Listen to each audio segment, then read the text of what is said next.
Cheating Death Podcast is a comedy, random, and truth-seeking podcast containing information, subject matter, language, and course material that may not be suitable for all listeners. Your discretion in this matter is advised. If you have any concerns, you may reach out to us at thecheatingdeathpodcast@gmail.com. On today's special 100th episode of the Cheating Death Podcast, we discuss free will versus simulation theory, get into an all-new Annihilation Announcement, and we provide an open panel discussion on just about everything in life. Join us. It is about to be the 100th episode of Journeying Down the Proverbial Rabbit Hole. So you know what to do by this time. Grab yourself your coffee, grab your blanket, put your feet up on your table, and let us tell you how to cheat death.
News anchor, the Cleric of Chaos, and this is your Annihilation Announcement. For 100 episodes, we have been through the thicket of information. We have provided you with some insight into how the world works. However, what matters most is that when you struggle, no matter how it looks, you take it upon yourself to grow, to learn, to fight, to acquire, to adapt. Because the way this economy rules, ladies and gentlemen, is you must adapt and you must be versatile. Do not go into the darkness. Instead, face adversity with courage, with strength, and with resilience. This has been your news anchor, the Cleric of Chaos, and this has been your Annihilation Announcement. Willkommen, meine Freunde. Guten Morgen, guten Tag, and guten Nacht. All that bullshit aside, ist deine Allesfresser, deine Ausländer und deine Reisende, deine Cleric of Chaos, and we're here with the 100th episode of the Cheating Death Podcast. So we are doing an open panel, a live presentation, if you will, for the bulk of the program. And here, longtime friend, longtime commentator, outstanding podcaster, outstanding entertainer, we have the legendary Chris Matthews. How are you today, Chris? I'm good, man. Thank you for having me on. Thanks for being here. 100 episodes. It's one of those types of situations where, standard convention tells us we have to do something special. So rather than just put out another 15-minute episode about how the Book of Enoch is as crazy as it sounds and all these other lovely things, I kind of figured that it would be fitting and appropriate to just do a wide encompassing, a cornucopia of coverage, if you will. As you are very well aware that there have been some very significant current events lately. Given most recently, I think the one we're most aware of is the Rob Reiner and Michelle Reiner situation. Nick, his son, is alleged to have committed the crime after an argument took place at a party involving Conan O'Brien and a lot of other celebrities. It is alleged that nice guy extraordinaire, outstanding actor, outstanding human being, philanthropist, caring human all around, Bill Hader, may have had something to allegedly contribute to Nick's attitude during the period in question. Chris, how are you feeling about this whole situation? I mean, let's put politics aside. Obviously, we're both going to put politics aside. We're just going to look at this from a human approach, but this is some fucked up shit. From a human standpoint, it's just a fucking tragedy on so many levels. Obviously, Rob Reiner, one of the most gifted directors that we've probably ever had. If you look at his body of work, he's up there with a Spielberg or a Scorsese or a Coppola or any of the greats. Just the amount of work he did, the variation in the movies he did, going from Stand By Me, The Princess Bride, When Harry Met Sally, Ghosts of Mississippi, which is one that I forgot he even did. And when I remembered it, I was like, oh my God, he did that. Misery, another one. Just so much variation in his body of work. And that's the thing. You mentioned Misery. That gave Kathy Bates one of her best. I don't want to say humanizing because, like, let's be completely transparent here and identify that when it comes to that kind of coverage, that kind of character, there's not really much that you could humanize as it pertains to like Kathy Bates' obsessive fan character in Misery. But how Yeah. Rob Reiner directed those people. And as we're talking about Rob Reiner, we just want to say welcome to Evil Dose, the lovely, the legendary, the Leviathan, the absolute outstanding legal litigation destroyer. Thank you for joining us today, Dose. As you can see, we are discussing the lovely Hey, what's Rob going Reiner on, man? situation and how horrible it has all become. We look at Kathy Bates' character in Misery as being the archetype for current obsessor stalker fans. When you look at somebody who is very much so in the likes of what was the guy who shot Lennon? John Hinckley Jr. or no, that was the guy that shot Reagan for Jodie Foster, right? I think John Hinckley. Yeah. Okay. It's He's along on those that same list, lines. And Reiner made so many excellent movies, great characters. You mentioned The Princess Bride. I have never seen that movie. You mentioned Stand By Me. I saw maybe 40% of it when I was like 6, and I don't remember anything else attached to it, really. So, given that, his body of work, as you just said, Chris, is second to none. You take into account that in A Few Good Men, he was directing Jack Nicholson. He was directing Demi Moore. And like there were so many people in that cast alone that you would have had a lesser director, like a Zack Snyder today wouldn't have known how to deal with all those people at that time. There's absolutely no way a Robert Eggers would know how to deal with all those people in that dynamic, all their star power at that time. How do you feel about that, Dose? What's your viewpoint on the overall calamity involving the Rob Reiner and Michelle Reiner situation? I mean, I think it's a tragedy on a lot of levels. As far as what you were talking about with the ability of other directors, I have no idea. I'm not, inside the industry enough or a cinephile enough to understand those things. I don't know how anybody would react until they're challenged. I think great directors are great directors. And I think great actors know how to work with other great directors. Hope so anyway. I mean, I'm sure that there's people who like have it their way or no, like Marlon Brando famously wanted things his way, but it turns out he was always right.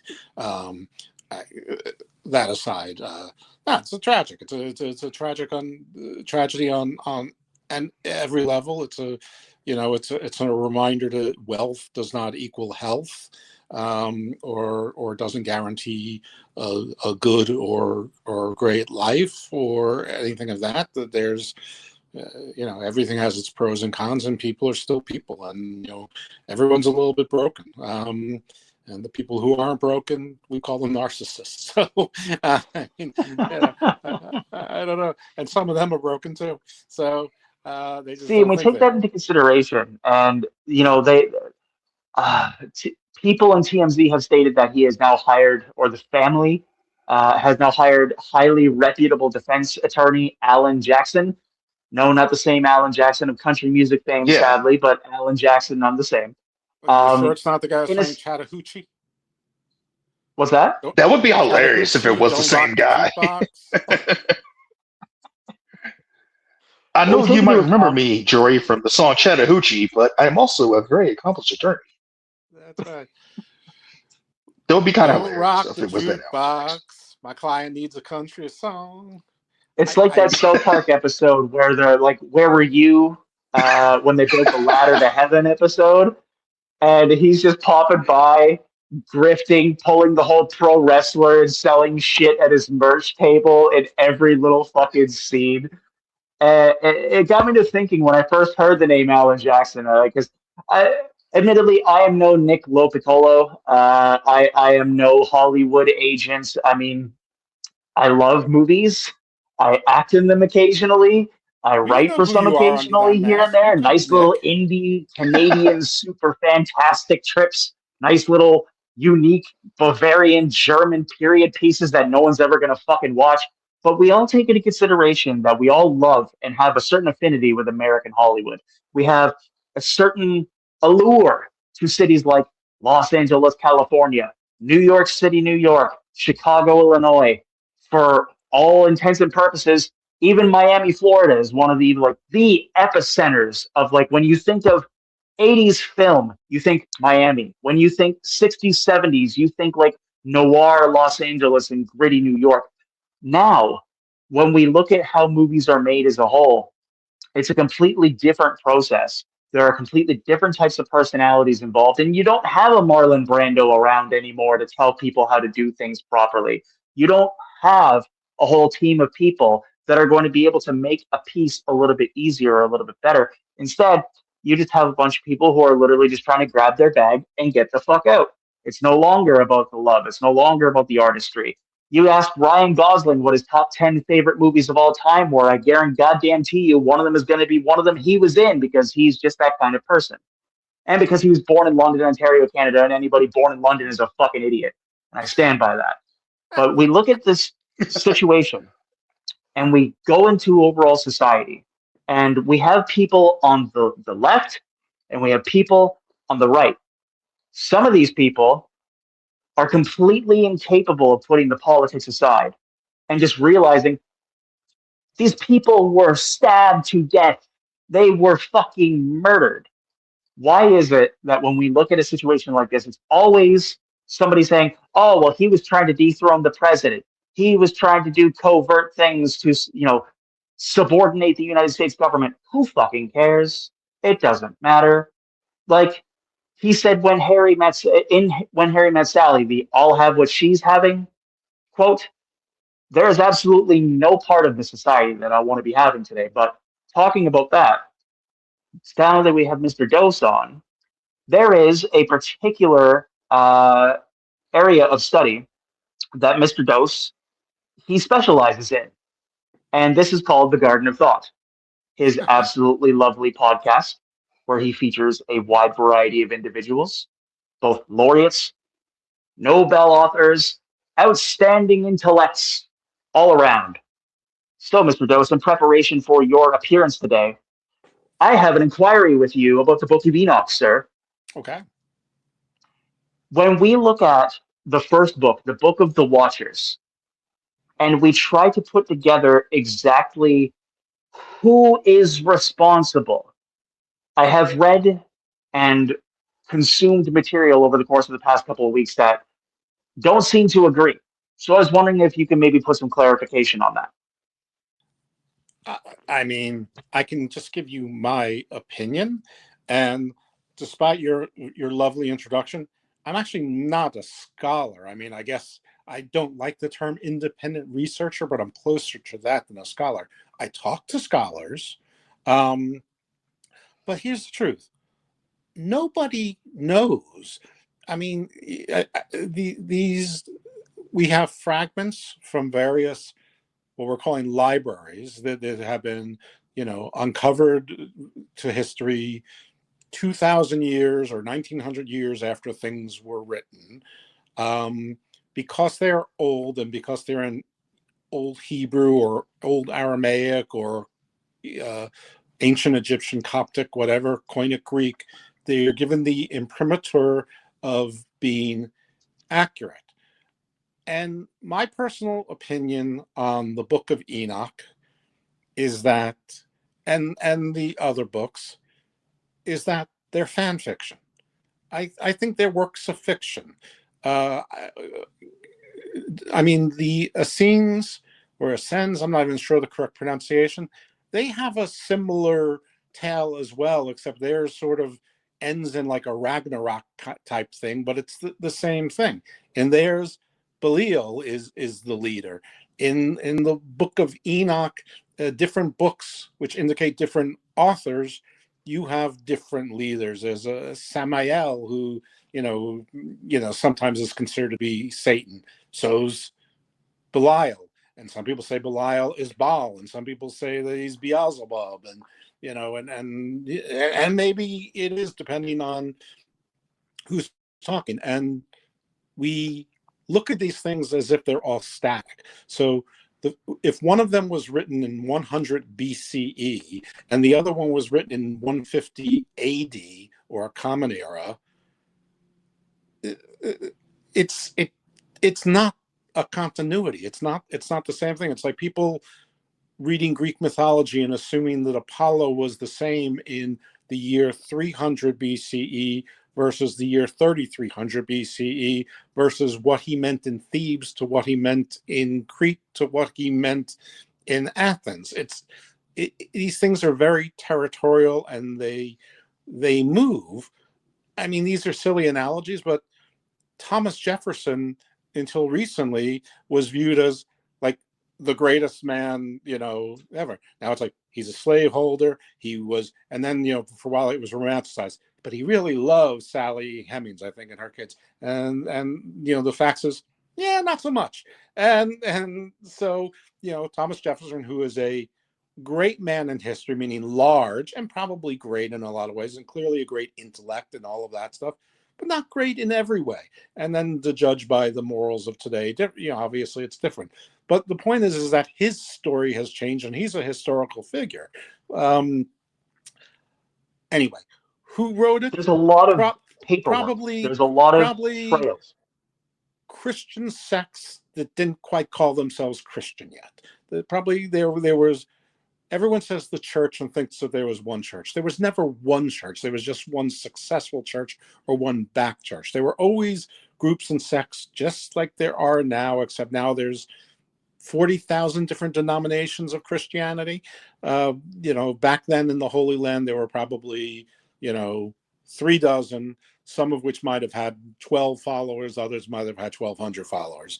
But I think these are all stories to try to make yourself your own Antoine LaVey or Helena Blavatsky or Zachariah Sitchin, that you came up with enough stuff that you found fodder for.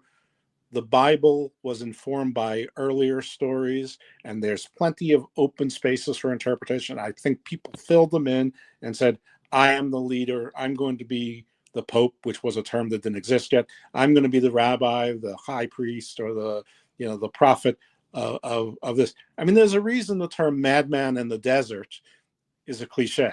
I think these were a lot of madmen in the desert, and they're maybe some mad women too, and their parchments, their vellum, their papyri, their clay tablets ended up in holes in the desert. I mean, where madmen in the desert would be.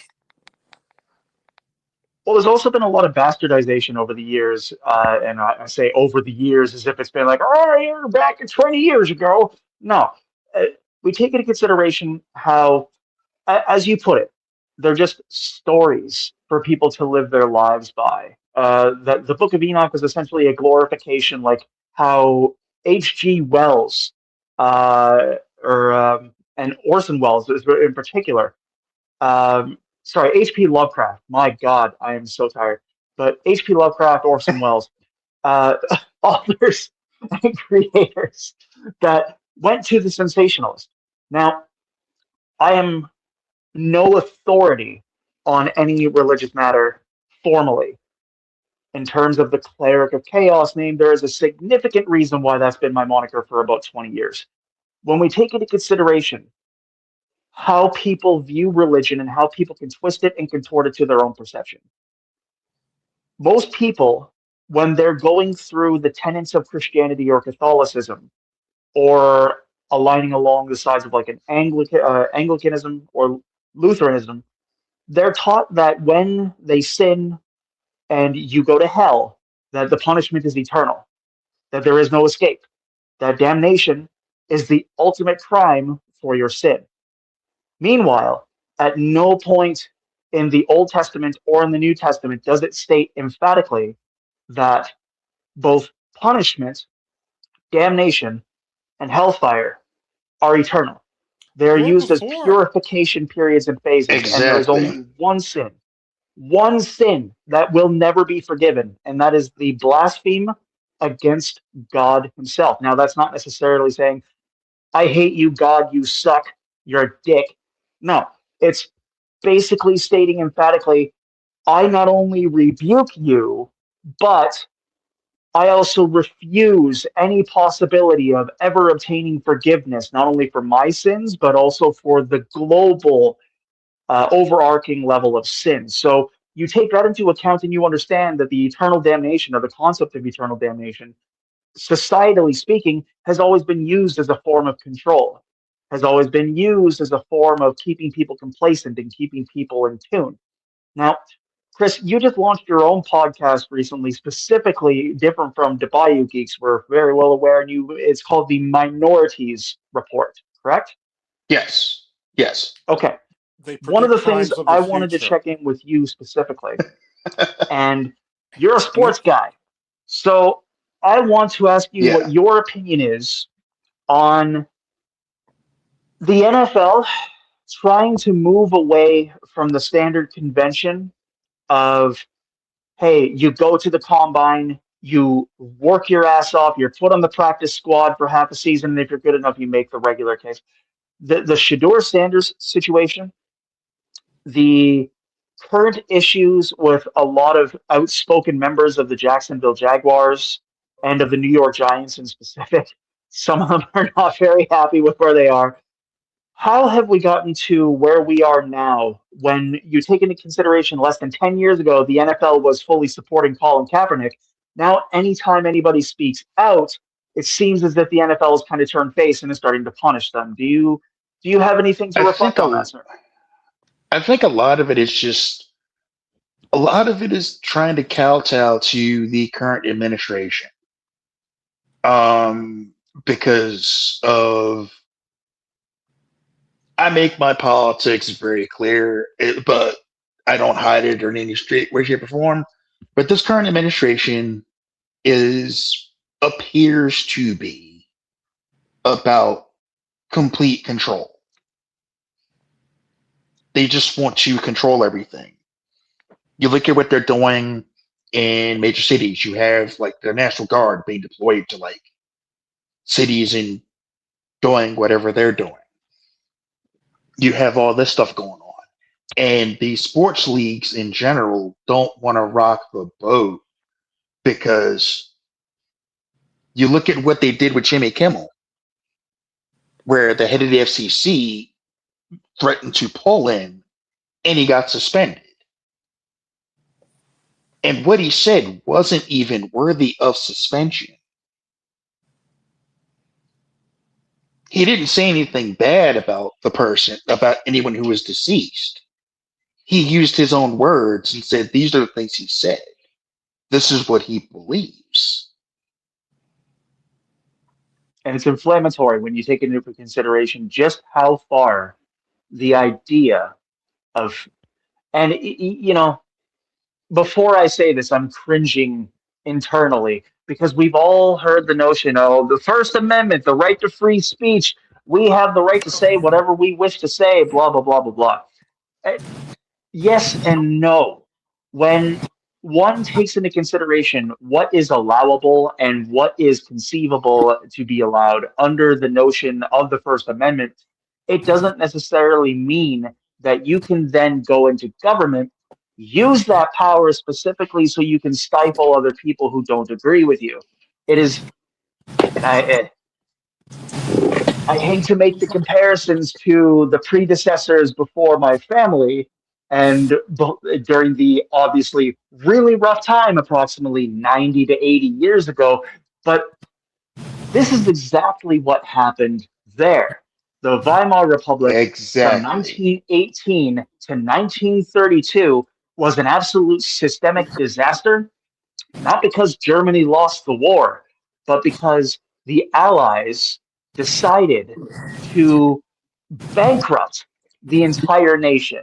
They decided to essentially, in current terms, they decided to make Germany their bitch.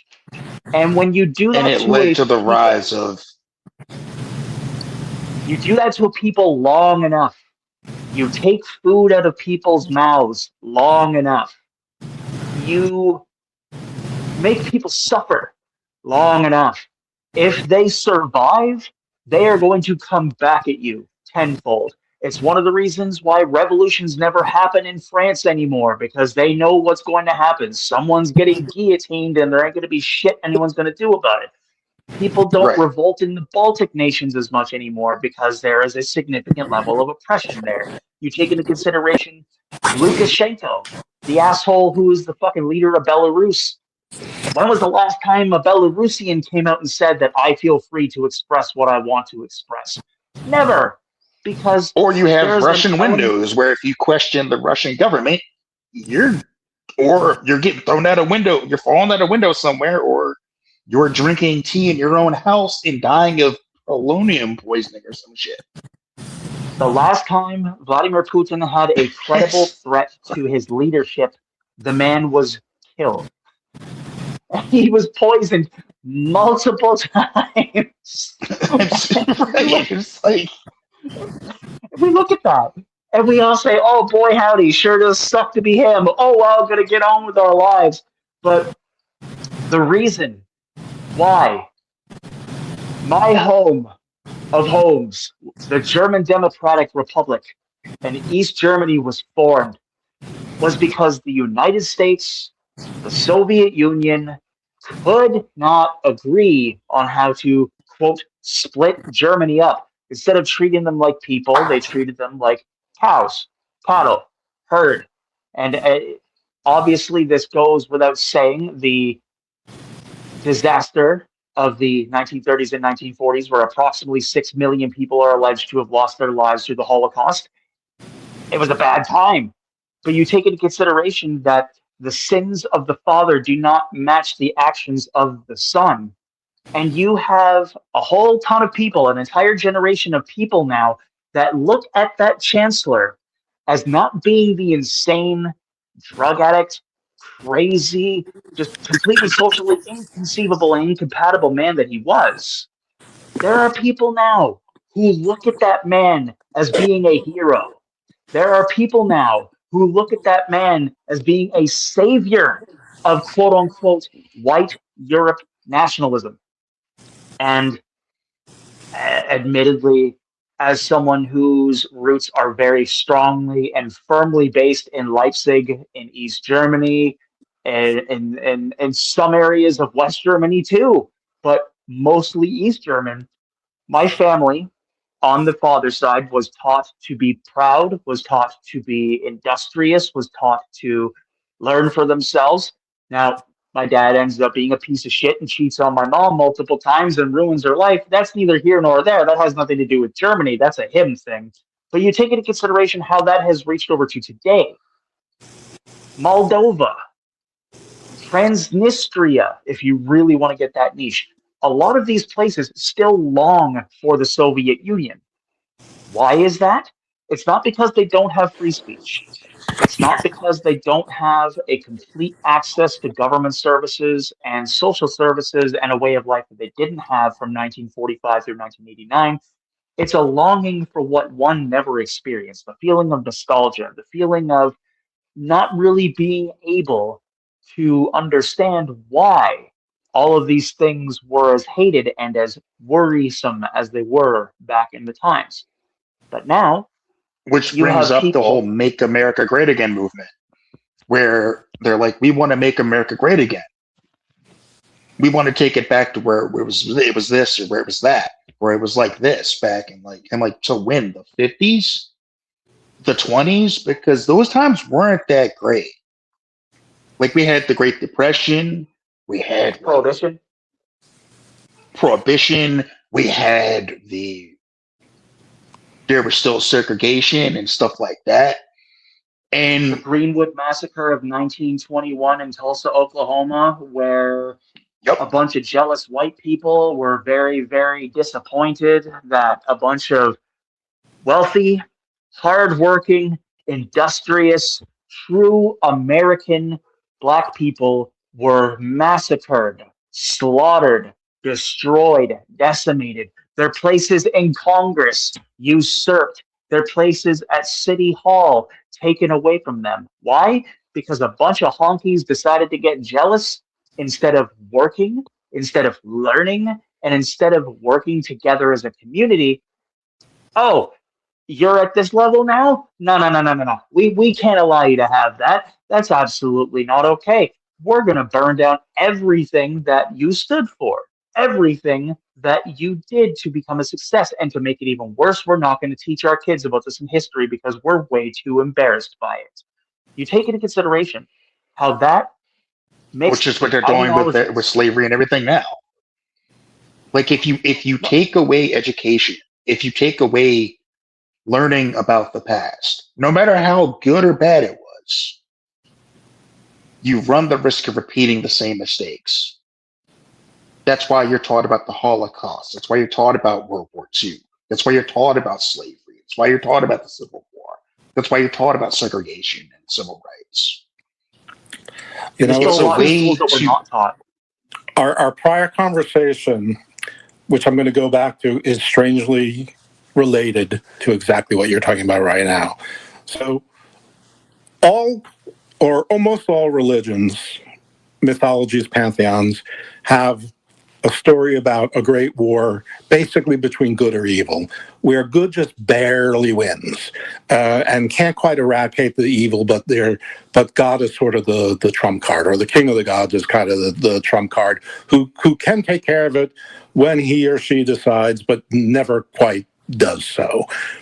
The Bible was very opaque and really skipped over that whole part of the story in Genesis because everybody, when it was written, knew all those stories already.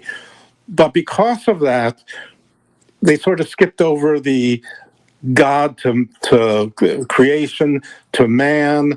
Then you've got the demigods, which the Nephilim.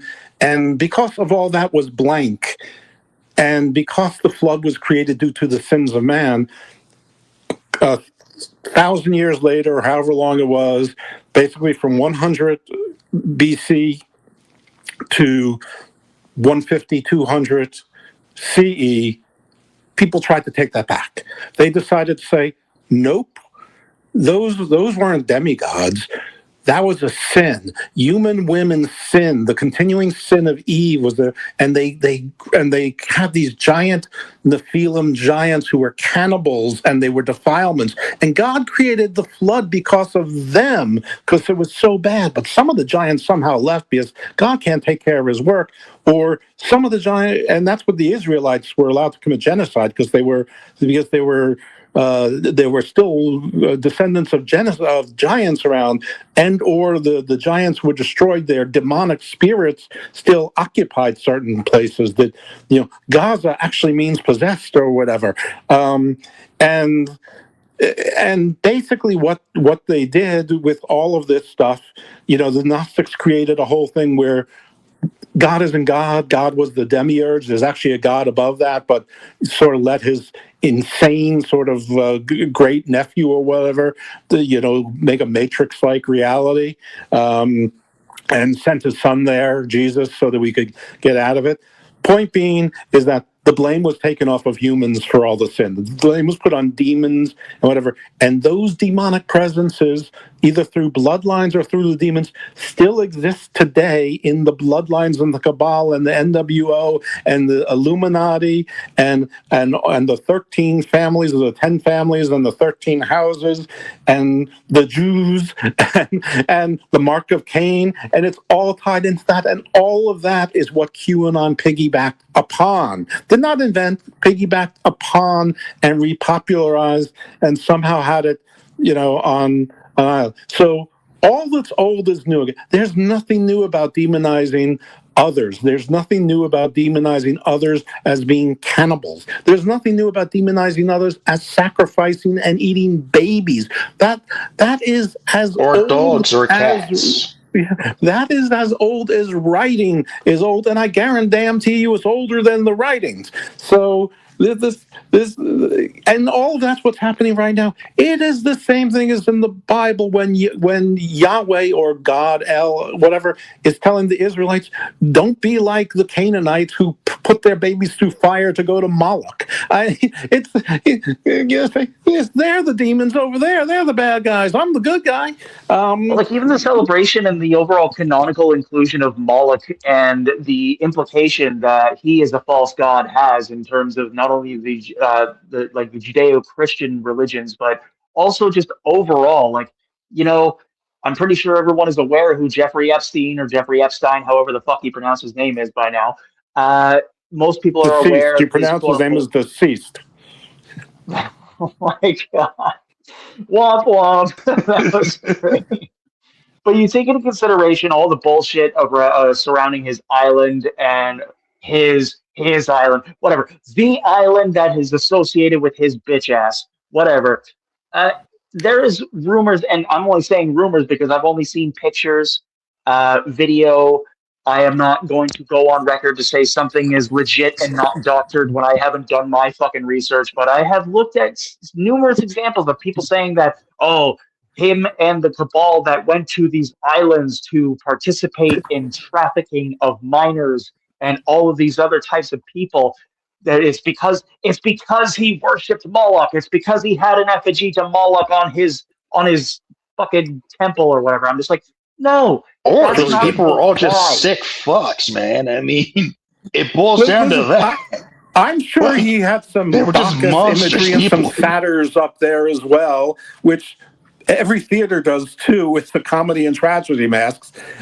So yeah, anything with horns can become a demon, and anything fertility and anything that's fertile. You can have the side of Eve that started the population of Earth. You can have the side of Eve that was the original sin that ruined us forever. All because God had an edict. You can eat from the tree of life and live forever, but you can't eat from the tree of knowledge because you got to be dummies. And you just hit it on the head. The overall notion of that one original sin dooming humanity forever. When you take into consideration between that particular, like that one story, and you go, let's just say let's take the Bible at face value. Everything started at year 0 CE and all that other shit when it came between the ancient world and the modern world. There's a lot of comparison between the teachings of the Judeo-Christian Old Testament and free will versus simulation theory.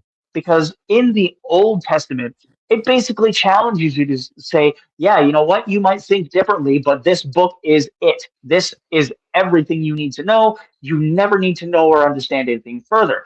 When you take into consideration today how science, education, I was going to say they've expanded, but as we are all well aware, in North America, the education and medical systems are absolute trash and are like literally months away from revolt and hard fire back. But the notion of free will, as we know it, does not exist. It is a scientific fact. When you take into consideration that how the brain works, how the wiring of how we do things, not only physically, but how we think, how is it an action or a thought or emotion comes into effect? A neuron fires from your brain and then creates a thought or creates an action. Therefore, you get to a point to where you start to understand that everything you think of, everything that enters your mind and leaves your mouth has already been kind of in that particular one specific unique way already been preordained. You cannot voluntarily deviate from that. There is no physiological way for us to deviate from that. Therefore, every single choice that we made has been predetermined. But does that enable us to throw caution to the wind and become, for lack of a better term, primordial Neanderthals and just go back to clubbing each other over the head? No, because that is where compassion, decency, morality, and understanding come into play. Also understanding that as we view morality, as we view decency, and as we look at religion, there's a lot of lies in all religions. So you kind of have to do a little bit of digging, a little bit of ditch work, and try to figure out exactly what is the truth when you understand that really there is no definitive one way. God isn't going to come off a cloud and give you a book and say, yo, my boy, you've been working really, really hard. Now you've unlocked the special tier reward. That's not how it's going to work. So Well, that's when the we nice take thing into about consideration how religion is we that it then tells communicate you that information there to other is. people. If you just follow the tenets of that religion from your particular pastor or priest or rabbi or imam or whoever it is that you follow, if you just follow that, that is the truth. It's a very easy way to look through to live your life. However, most of those people don't actually live their lives consistently that way. If they're a business owner or in the way they treat the help, or a contractor, or a wait staff, or a customer service person, or if they are a customer service person and not giving very good customer service. So, I mean, the thing about the Old Testament, it's actually sort of simple. If you obey everything that God says, you're going to be okay. You may suffer for 7 decades, but you're going to be okay. Oh, and by the way, this particular tribe gets to have this particular spit of land. Leave them alone, or bad things are going to happen to you. I mean, Judaism is a really strange religion. I mean, it really is. I mean, all religions are strange, but it's a really strange religion in that all I want is this one spit of land and to study Torah and be left alone. We don't want to convert you. It's really hard to convert to Judaism. We don't want to do a crusade. We're not going to take over North Africa, and all that stuff. And it's kind of like, for like 3,000 years, it's like, we can't just have this one thing. Or maybe 4,000 years, maybe longer. Can't just have this one thing. It's like 100 miles long and like 10 miles wide. It's like, yeah, we know other people also live there too, but they got plenty of places to live, and that is way oversimplification. But that is basically that's basically the Old Testament. Obey God and be in Israel and worship in the temple. And then the Christians who agree with that from a religious standpoint are like, yes, do all of those things except obey Christ, but the Jews must have the temple in Jerusalem and have Israel if we want our Christ to come back. And then Islam's like, nah. It's just me, and it's all mine, and I get everything. And by the way, women, you are second-class citizens. The other religions who got so squishy on that they're wrong, and we're gonna, take over North Africa and and the Middle East and wherever we can, and we're going to go back to a simpler godhood where God really is your king, and you are his soldiers, like in season 2 of Castle Rock, which I just finished. But But like what you mentioned, all of that stuff is exactly an all-powerful God that needs humans to help him out or her out. And all of that stuff is why I left. Part of why I left the church. I don't blame you. See, it's just like even in the church, all of this is we take into consideration leaving the church, becoming disillusioned with our faiths. There are so many people over the course of time and whom have been raised in good, decent, wholesome religious families. I don't give a flying fuck if it's Christianity, Catholicism, Islam, Hinduism, Buddhism, anything else like that. If I were to associate or align with a religion, it would more than likely be Buddhism, because twice, I have flatlined and the same fucking thing happened. So as long as I continue to be a good person, or whatever that is in this objective, or in this subjective hellscape that we call Earth, my death is going to be the same. I have comfort and peace in knowing that when I die, this will fade to dust, but it remains forever, because the scientific principle is that energy cannot be created, nor can it be destroyed. The second law of thermodynamics. When we combine that with elements and aspects of religion, getting back to the discussion between Judeo and Christian religions, the Bible also says that good people do not get into heaven.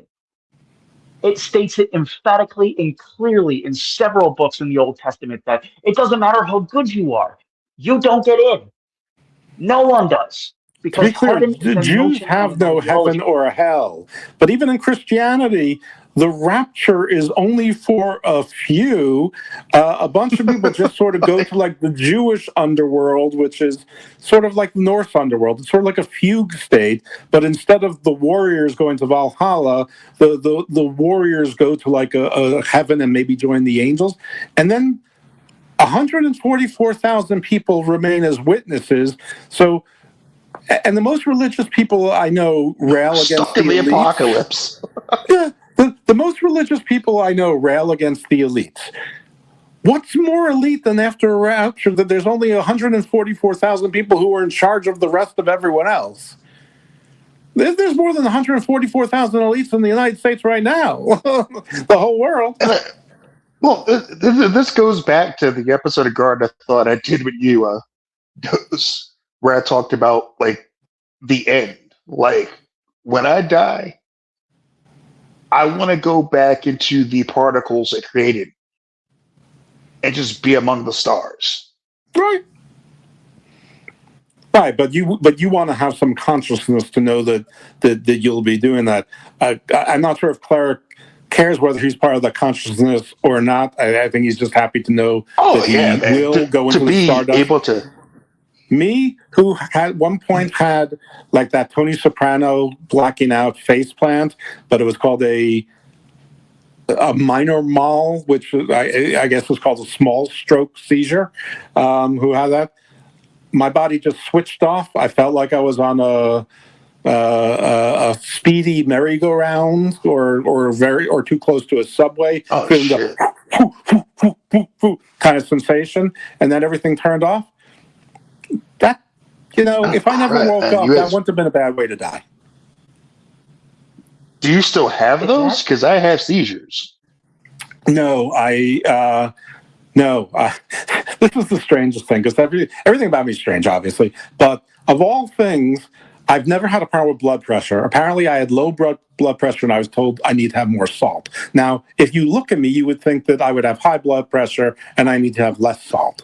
So I don't know how that happens, because it's not like I was ever healthy either, and I'm still not. But I do sometimes catch a similar sensation, but I don't think it's the same thing. I think it's because I'm too fat, and I think I pinched a nerve in my back. So when I get up and it hurts, I think it simulates either the same type of thing, or my brain interprets it as something that I've experienced before. Oh, see, because I actually have seizures. But but I had a seizure. Like I was found. People, found me going flopping around. Oh no, I have them on a regular basis, which is sucks. I don't have I them have on a like regular grand basis. malls, or the big ones and the small ones.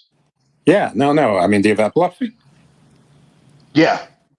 Okay. Well, yeah. Enough said. It sucks. I mean, there are times where I get that sensation, and I forget where I am or why I'm going someplace, but I can usually talk my way back. Now, I'm not sure if that's the beginning of a seizure that I'm putting off, or if it's the beginning of dementia or Alzheimer's that is creeping its way in there. Either way, obviously a guy who started a show called Garden of Doom is not that invested in living into his 80s or 90s. And I'm, closing on 60. So, again, like I said, if just my lights turn off, if I have to go too close to the subway metaphorically and then the lights turn off, not such a bad way to go. Like the pain part of death is what scares me, not the end part itself. I'm a pussy. I don't want pain. I've had pain. It stinks. I live in pain constantly. I hate it.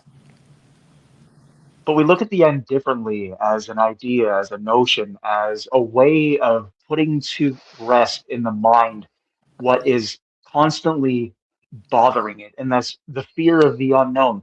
When I was like 11 years old, and I had all these ideals and hopes and dreams as to what life would be like when I was an adult. You had school teachers saying, you're not going to be able to carry a calculator in your pocket around for the rest of your life when I was fucking 10. And what happens less than 10 years Wrong. later? We all have fucking smartphones and shit. So I think one of the things that scares people and motivates people the most when it comes to their death or when it comes to their demise or when it comes to the the notion that it is indestructible, it is undefeatable. There's a reason why one of the all the fucking new music I've uploaded in the last while has Did we been lose Chris? predominantly featured around like, it's like die ungeschlagen or time is undefeated because time is the only one that is undefeated. And when we take into consideration just how difficult it is in some situations to really wrap our heads around, holy shit, there might actually be an end, it's not an end. And the reason why, and again, I've reached a point in my life where, you know what, I don't care if I get assassinated, if I die mysteriously, those close to me, family, friends, my partner, music colleagues, you guys, you're firmly aware that I will never choose to leave this realm on my own. So when it comes to providing the amount of information, the amount of resources, the amount of just overall different wide arcing topics on everything is because I want to do what people have failed to do for people over the course of time, and that is essentially educate people without or without an agenda, without an itinerary. I want to give people information objectively so they can look at their lives and be like, oh my God, my Catholic priest has been lying to me for 15 years about the state of my communion and whether or not I'm going to get into heaven. What do I do? Who cares? Figure it out yourself. Whether or not you are a good person is decided solely on a unique level of morals, values, ideas that in some extra galactic term, and I'm going to say boldly that I speak on this with some semblance of experience, given the recent discussions about the near-death experiences, what happened, and so on and so forth. But we are not alone in the universe. Anyone who believes that we are, I totally respect that and I appreciate that level of thinking. But to understand that if we are where we are, there is an advanced civilization out there somewhere, or multiple advanced civilizations that one have not only realized what we fail to realize as a type zero civilization so far, but have also come to understand that maybe their level of morality or their idea of virtue is different. Maybe their understanding of what constitutes a good soul is different. To them, cruelty could be considered virtuous and mercy could be considered a sin. So when we take into consideration how life is uniquely approached, if Donald Trump was to have access to take over the entire solar system and turn it into solar system America, America solar system first, whatever, the whole idea would be like, you got to follow Jesus. You got to read that Bible. You got to do this. You got to do that. When you understand that He didn't even do that. It's conquest. He doesn't even read the Bible. If he did, he wouldn't be doing half the awful things he's done. Like he wouldn't be rounding up random people and like booting them. He doesn't read his kicking own them out of charts. the country. Right. No, like this guy doesn't. He doesn't read anything except the maybe fast food menu. Like he is an awful person. He's just not a good person from any standpoint of good or evil. And I try not to say that I despise anyone because that's very, for me, that's a very strong thing to say. Because it just is. I don't like to say like I hate anybody or I despise anybody. But if there is someone that I do despise, it is him. And it's because of the damage he has done to so many people that even he doesn't realize. Because he's ginned The very up people who voted for him on, are the very people who are suffering. In the Rust Belt right now, there are a lot of people in whom are openly indicating that, oh, I shouldn't have voted for this man back in 2024. What have I done with my life? Oh boy, how am I going to feed my family now that all the resource jobs are gone? Well, here's Oh, the it's not deal, just Thomas. that. Learn to think for yourself, homie. It's not difficult. We're like, there are a lot of people in whom have been brainwashed by this guy to a certain degree. And you know what? I, hats off to the bull, so to speak. The devil's advocate, give him his due. The man knows how to manipulate people. The man knows how to control situations and control rhetorics. Have you ever seen a situation where he has been objectively humiliated? No, he won't allow it. He Yes. goes on SNL. He goes on comedy shows when it fits his rhetoric. All the way back in 2000 when he was featured on like little different bits. You remember the Ollie G show? You remember when he interviewed Donald Trump and how he handled that whole thing? That was insane for the time. But we take into consideration now that Hold it's on, not Claire. easy for us Claire. to Oh, understand. I gotta go. So thank you for having me on your 100th episode. Congratulations. Appreciate it. Garden of Thought, where podcasts are found. Take care, Jeff. Thank you so very much for popping on. And of course, Garden of Thought, you can check out his podcast on yeah, all take it major easy, man. podcasting platforms. Follow Chris Later, Chris. or follow Jeff at twitter.com/IcarusFell and twitter.com/DoseEvil. Have a beautiful afternoon, Jeff. Oh, happy Yeah, holidays to Chris, you too, brother. it's not easy for us to be able to really objectively analyze and look at things from a wide angle lens. But the more we try to understand people around us, the more we're going to understand that life is just cyclical. It's a historical pattern. It's just going to keep repeating itself. But, you know, it being stated, simulation and free will, it's all up to the interpretation. There is a very significant possibility that we are in a simulation. In fact, the reality that we are not is scientifically more levied on the side that we aren't. But when we take into consideration how we function, how we deal with people, how we treat people, we just need to be a bit nicer.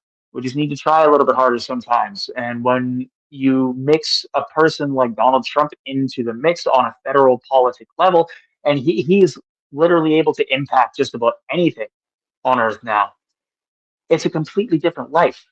So now what we're going to do is we're going to take the next several years to try and configure, to try and deal with the advancement of AI, to try and figure out and navigate life as it's looking in a completely new and uncharted territory. But you know, Yeah. it's a beautiful day. It's a lovely Friday, and we have the opportunity to do something lovely about it. And Chris, of course, of the Minorities podcast, you can find him at youtube.com and search the Minorities podcast, or you can go on to any one of our channels and just click on there and subscribe. Give him a Yep. follow at You, twitter.com we are slash at the Minorities Report.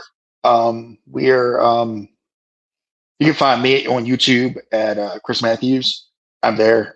You'll see this. I don't know if this is video or going to be video, but you'll see my face. I'm pretty much. I look how I look, so you'll see me. Uh, you can find me on Twitter at Chris Matthews or CMatt666. I believe that's my Twitter handle. I don't know. I'm bad at promoting myself. I'm actually terrible at it because I'm not used to doing it. But you can find me at those places. Again, this has been a blast, man. I appreciate you having me on here. Chris, you know, you've been a really solid personal friend for well over a decade at this point. We've listened to a lot of the same podcasts together. You've done a lot of tremendous work, especially when it comes to content creation. And you know, for you to join me today, for Jeff to join me today, it's extensively appreciated.